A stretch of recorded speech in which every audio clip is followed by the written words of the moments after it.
আজকে আমরা দুটি ভেক্টর সমান্তরাল হওয়ার শর্ত সম্পর্কে জানবো এবং এই রিলেটেড প্রবলেম সলভ করব। তো এই রিলেটেড প্রবলেম সলভ করার জন্য দেখেন রাজশাহী ইউনিভার্সিটির 20-21 সেশনে আসছে এরকম একটা প্রশ্ন সিলেক্ট করেছি। পাশাপাশি এই প্রশ্নটা জাহাঙ্গীরনগর ইউনিভার্সিটির 16-17 সেশনে আসছিল। তো প্রশ্নটা এরকম ছিল যে দুটি সমান্তরাল ভেক্টর তার মানে ভেক্টর দ্বয় কিভাবে আছে, সমান্তরালে আছে। এখানে বলা আছে এ ভেক্টর, বি ভেক্টর এবং একক ভেক্টরের মাধ্যমে প্রকাশ করা আছে, একক ভেক্টর আই জে কে এর মাধ্যমে প্রকাশ করা আছে। তাহলে ভেক্টর দুটি পরস্পরের সমান্তরাল হলে এম এর মান কত?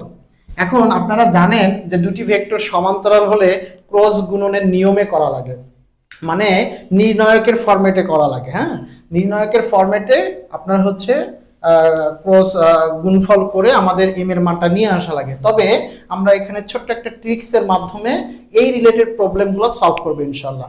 তো ট্রিক্সটা হচ্ছে এরকম যে আই একক ভেক্টরের সহগগুলোর অনুপাত 3/12 ইকুয়াল টু জে একক ভেক্টরের সহগগুলোর অনুপাত -2/m, এই দেখেন -2/m ইকুয়াল কে একক ভেক্টরের সহগগুলোর অনুপাত 4/60। এখন এই জায়গাটা থেকে যদি কাটাকাটি করেন 3×4=12, তার মানে 1/4 equal to -2/m equal to 4×4=16। তাহলে এখান থেকে দেখেন এই অনুপাত দুটোই সমান, তার মানে আমরা এখান থেকে লিখতে পারতেছি -2/m ইকুয়াল টু 1/4। যদি এটাকে আমরা আর গুণ করি তাহলে m ইকুয়াল টু -8। তাহলে m এর মান আসতেছে কত? -8, যা ডি নম্বরের आंसर। চলুন এই রিলেটেড আরেকটা প্রশ্ন সমাধান করে দেখি। এই প্রবলেমটা চট্টগ্রাম বোর্ড 21 সালে আসছিল।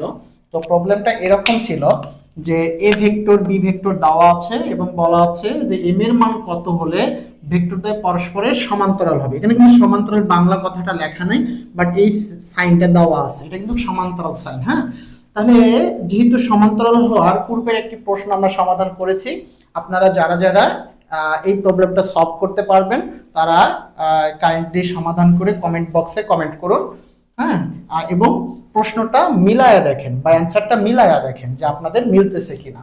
তো ব্যাপারটা হচ্ছে আমরা জানি যে দুটি ভেক্টর সমান্তরাল হওয়ার শর্ত ক্ষেত্রে আই জে কে একক ভেক্টরের সহগগুলোর অনুপাত সমানভাবে হয়ে যায়। তাহলে আমরা পাবো হচ্ছে 5/15 equal to -5/m equal to 3/9, অর্থাৎ 5/15 -5/m এই যে -5/m 3/9। এটাকে যদি আমরা ক্যালকুলেশন করি 5 3 5 15 অর্থাৎ 1/3 equal to -5/m equal to 3 3 কে 9।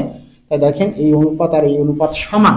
যেহেতু সমান তাহলে আমরা যে কোনো একটা সমান নিতে পারি। তাহলে -5/m ইকুয়াল টু 1/3 আর যদি গুণ করি তাহলে m ইকুয়াল টু -15।